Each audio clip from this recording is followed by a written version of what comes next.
Straight ahead on 12 News, a neighborhood shaken by overnight burglaries. The good news? Police believe they got their guy. Plus, it was horrible.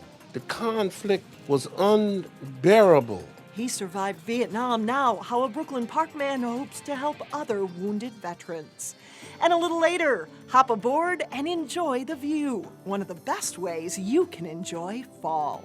12 News starts right now. Hello and thanks for joining us. A Brooklyn Park man is in custody tonight, suspected of burglarizing several homes. The burglary shook up a neighborhood where 2 homes were broken into this morning with the residents still inside. Here's Delane Cleveland. It's usually always quiet, there's never been really any crimes or anything that I know of. Longtime residents consider the 6600 block of Quebec Avenue North a tranquil place. To hear that now is kind of scary. That is until this past month when Brandon Hubbard said someone broke into several of his family's cars. All the stuff in there was out, and then this was open with all the stuff out, and then my trunk was open. On top of that, he said his next door neighbor's house was burglarized earlier this week. That someone actually went into the house, it's not comfortable knowing that someone's trying to go into your house, and it's actually a scary thought. He had fled on foot. Brooklyn Park police say a burglar hit 2 more homes on this block early Wednesday morning. The first happened at about 1:30. He hit a second house nearly 3 hours later. So we don't know exactly what he was looking for, but he was also confronted by the homeowners who scared him off. Police say the suspect then fled to the nearby West Broadway apartments where they confronted him. Black male, short sleeve, white collared shirt, blue jeans. Audio captured by the website Police Clips described the chase. Back in the woods with the north side of the fence. Police say the suspect made his way to this wooded area near O'Reilly Auto Parts where they were able to catch the guy with a little help from man's best friend. Just to confirm, one in custody? One in custody. He's actually at the hospital getting treated for some dog bites. For the dog apprehension. This is a good arrest for us. It's definitely a relief knowing that they caught somebody. News of his capture was music to the ears of Hubbard. It makes you feel a little safer. In Brooklyn Park, Delane Cleveland, 12 News. The suspect is in the hospital receiving treatment for the dog bites, and formal charges should come tomorrow. Plymouth fire officials are crediting a sprinkler system with controlling an apartment building fire this morning. The fire broke out in a basement sauna at the Stonehill Apartments. Nobody was in the sauna and no evacuations were needed. The cause of the fire is under investigation. The Minnesota Supreme Court has rejected an appeal by the man found guilty of killing a Brooklyn Park daycare provider and her elderly parents. Eddie Mosley appealed his conviction, arguing that the trial court should not have allowed testimony from a witness. The state Supreme Court ruled the testimony was not improper. Mosley was convicted of shooting and killing DeLois Brown and her parents, James and Clover Bolden, in 2012. His apparent motive was to stop a molestation accusation against him by one of Brown's relatives. The city of Osseo is considering a new look with a new city logo. The city's current Discover Osseo logo was created about 6 years ago, and some city staff are in favor of bringing back but modernizing the city's old logo created in the 1990s. The Osseo City Council voted to table the issue Monday night for a month. That will allow the city to get public input on what others would like to see in a new logo. At a time when many golf courses are struggling for revenues, Edinburgh, USA reports having more beginner players than ever before. That's good news for the Brooklyn Park course, which completed major renovations this summer. The improvements include removing more than 60 trees, rebuilding every bunker, and redoing several greens. Edinburgh sought to improve revenues by making the course better for average golfers. Edinburgh plans to increase fees next year as part of its revenue-making strategy. It's also considering a redesign of the clubhouse. A natural gas pipeline replacement project will impact traffic starting Thursday in Golden Valley. The CenterPoint Energy project will affect Winnetka Avenue between Harold Avenue and Golden Valley Road. There will be lane shifts and closures, but full access will remain for businesses and residents. The project is expected to be completed by early November. The memories of war are still vivid for a Brooklyn Park Vietnam veteran. But Dennis Best now hopes to use those memories to help other veterans. Sonia Goins introduces us to Best, who was recently named Chaplain at Large for the Minnesota chapter of the Military Order of the Purple Heart. I get the letter in the mail that says, your number has come up in the draft. Dennis Best was 18 years old when he was drafted into the United States Army in 1966. When I first hit the ground in Vietnam, I landed at night into an airfield that was being bombed. He was a soldier on the battlefield, but he was also a minister. It was horrible. The conflict was unbearable. He was often called upon to help injured soldiers during battle. They needed that prayer. Chaplain Best served on the front lines and was wounded 3 times during fierce fighting in the Vietnam jungle. This thing right here is a piece of shrapnel from a hand grenade. He refused to get the scar removed. This was God's way of reminding me that even on the battlefield, I got your back. Mr. Best was honored for his bravery. This is the Purple Heart. He has a Silver Star, a Bronze Star, and several Purple Heart medals. I got wounded 3 times. I got a Purple Heart with 2 oak leaf clusters, which means I have 3 Purple Hearts. He paid a high price for those honors. Seeing your friends dead on the battlefield and you having to identify them, there's not enough left of them but their shoes. He wants to use those heartaches to help others heal. It's okay to survive, man. It's okay that you survived. You did what you did because you had no choice. Mr. Best says he's a living testimony that you can triumph after war. I want to tell them, you can make this. You really can. I know it seems like you can't, but you can. In Brooklyn Park, Sonia Goins, 12 News. Chaplain Best was elected in May. He will counsel veterans from all over the state of Minnesota for the next year. Well, coming up, if you're already thinking about Halloween, a way to scare up some savings. And then a little bit later in sports, Wayzata tries to take down powerhouse Edina in girls tennis. But first, sunnier skies and mid-70s on Thursday.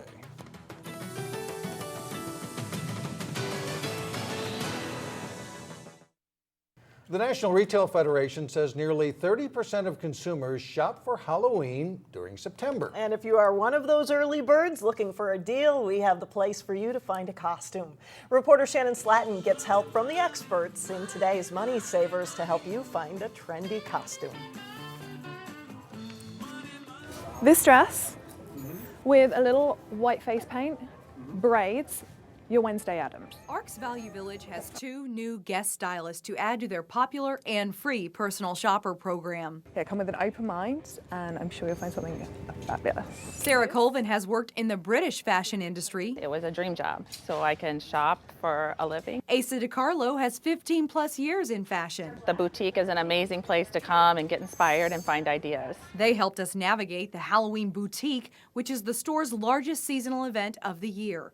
Arcs Value Village has more than 75,000 costumes in 4 stores. A lot of this is donated, so, you know, who knows what you're going to find in here. You can pick out prepackaged brand new costumes. Unless you want to, you know, be wearing what everyone else is wearing. And that's up to you.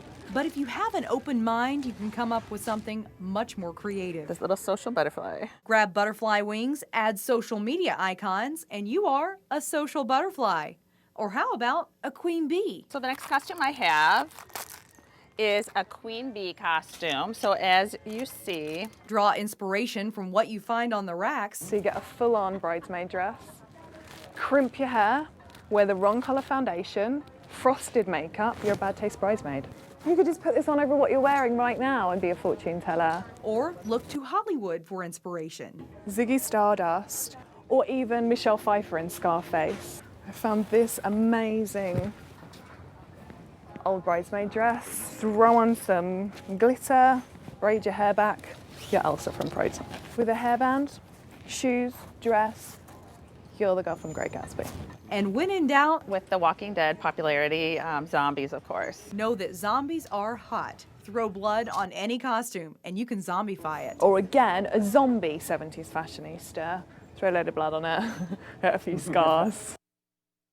That's all you have to do. Asa and Sarah don't usually pick out Halloween costumes, but they did it for us. Now, the free personal shopping program is very popular at Arks Value Village. The best chances of grabbing an appointment is to like Arks Value Village Personal Shopper on Facebook, watch for when appointments are going to be made available, and when they are, be there by your computer ready to book your appointment. Your next chance of getting one, they go live Sunday the 28th at 1 p.m. So good luck. All right, love it. And you don't want to look like everybody else. No, that's right. Bad Taste Bridesmaid is a winner there. Coming up, one way to sit back, relax, and capture the beauty of fall. But first, the Osseo volleyball team looks to stay in striking distance in the Northwest Suburban Conference race. John Jacobson has that and more when we come back. Facing a tough schedule this fall, the Wayzata girls tennis team nonetheless carried an 8-4 record into their Tuesday match. The Trojans were facing the 17-time defending state champions from Edina.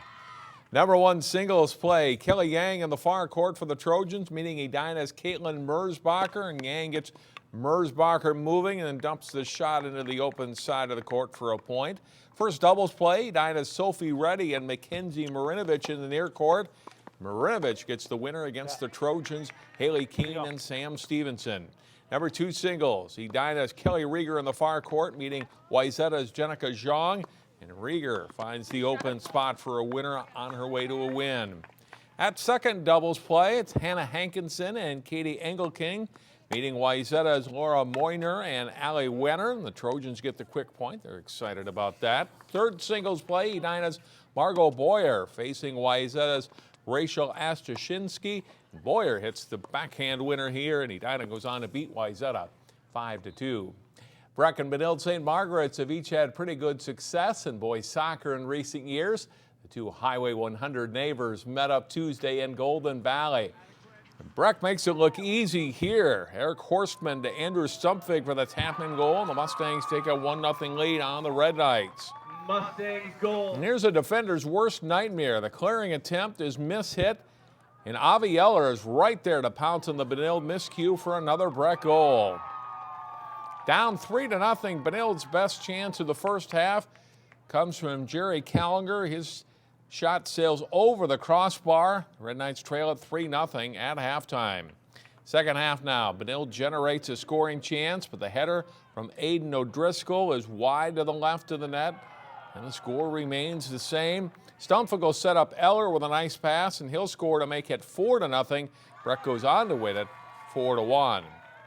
In volleyball, Totino-Grace is in a three-way tie for second place in the Northwest Suburban with one conference loss. The Eagles playing at Park Center. The Pirates' Maddie Mitchell serving. Bethany Lovehog gets the block for the point at the net. Park Center takes the first set from the Eagles, 25-21. The Eagles dominate the second set. Nicole Gagnon setting the ball to Eliza Dolly for the kill. And that's Gagnon setting to Isabel Summers for the quick attack and kill, and Grace wins 25-6, match even 1-1. Third set, Dolly sets up big hitter Hope Schiller for a kill on the outside. Grace once again building a lead. Pirates trying to hang in. Alicia Meyer to Abby Miller for the Pirates point. But it's not enough for Park Center. Schiller serves up an ace here in the fourth set. Totino-Grace wins in 4. The Eagles are in a tournament in Chanhassen on Saturday. Defending league champion Osseo is also part of that tie for second in the Northwest Suburban. The Orioles hosting league newcomers Spring Lake Park. And the Panthers' Pilar Onstead serves an ace, helping Spring Lake Park jump out to a 9-3 lead in the first set. But the Orioles score the next 9 points. Kelly Auer digging it to Lane Ruska, who sets up Hannah Pekarik for the kill. And later, Ruska sets to Tina Bowe, who gets the big kill. Osseo scores 22 of the final 24 points to win the first set, 25-11.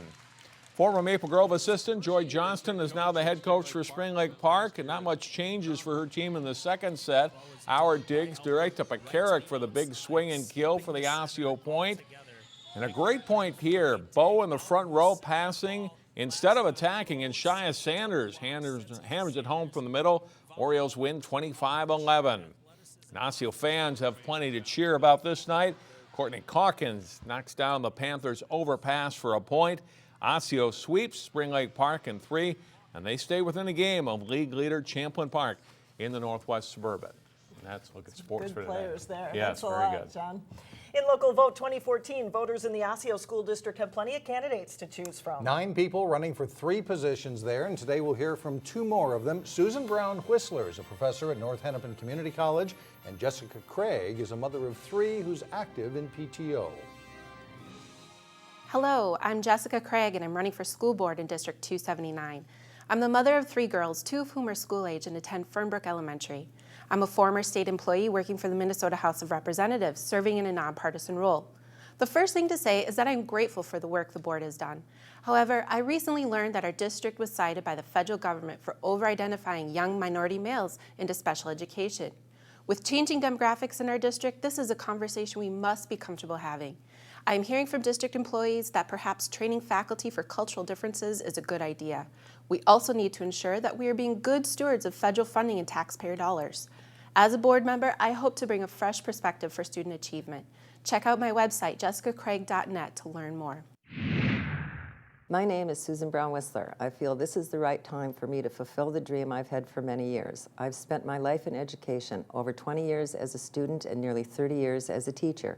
Education is my passion, and I believe I have the experience and drive to be an asset to the board. I've spent the last few weeks visiting schools in the district, and what has most impressed me is the dedication of administrators, faculty, and staff. I've been impressed with how well the school board works with those doing the daily work to keep our schools running smoothly and focusing on the needs of students academically, socially, and personally. I'm excited to become part of this well-functioning system, to contribute my ideas and dreams for the futures of our children, to help instill in them a lifelong love of learning, a requirement to ensure their success in our ever-changing world. I hope I can count on your vote in November. Thank you. And we'll be right back. Well, finally, a colorful fall tradition is underway at Elm Creek Park Reserve in Maple Grove. The Fall Color Tram tours are this weekend and next, leaving from the Eastman Nature Center. You can hop aboard a tram each Saturday and Sunday afternoon. It's an especially good intergenerational activity for families with young kids and maybe seniors who may have difficulty hiking through the park. And you're guaranteed to see beautiful colors. It's about a 55 minute drive around the park. You'll see the sugar maples in the park. The sumacs are bright colored, the ashes are turning yellow, and there's a few oaks, so it's just going to be very colorful. We'll see apple cidering demonstrations on Sunday afternoons, and we have more information at our website, 12.tv. That does it for us. Thanks so much for joining us. We'll see you again tomorrow.